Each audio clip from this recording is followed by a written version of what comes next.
નમસ્કાર મિત્રો, અમારી યુટ્યુબ ચેનલમાં તમારું હાર્દિક સ્વાગત છે।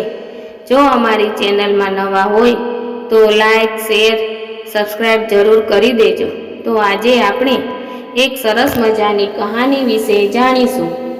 તો ચાલો આપણે શરૂ કરીએ આજની આ કહાની।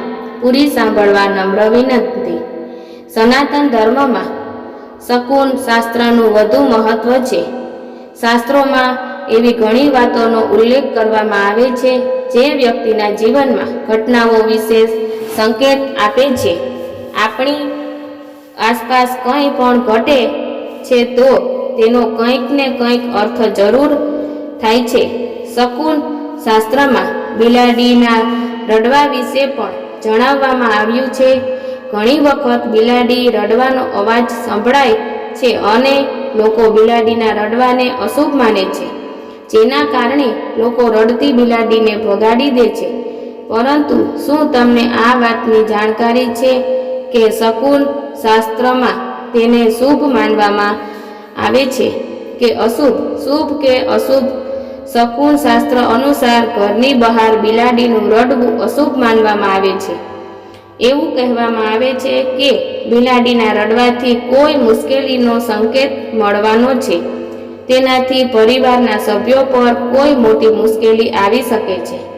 આ સંકેત મળે છે જો તમારી ઘરની બહાર બિલાડી રડી રહી છે તો તેનો અર્થ મનુષ્યના જીવનમાં કંઈક ખરાબ થવાનું છે કે કોઈ મુશ્કેલીનો સામનો કરવો પડી શકે છે। બિલાડીઓ અંદરોઅંદર ઝઘડવાથી ધનહાનિ અને ગૃહ કલેશના સંકેત મળે છે।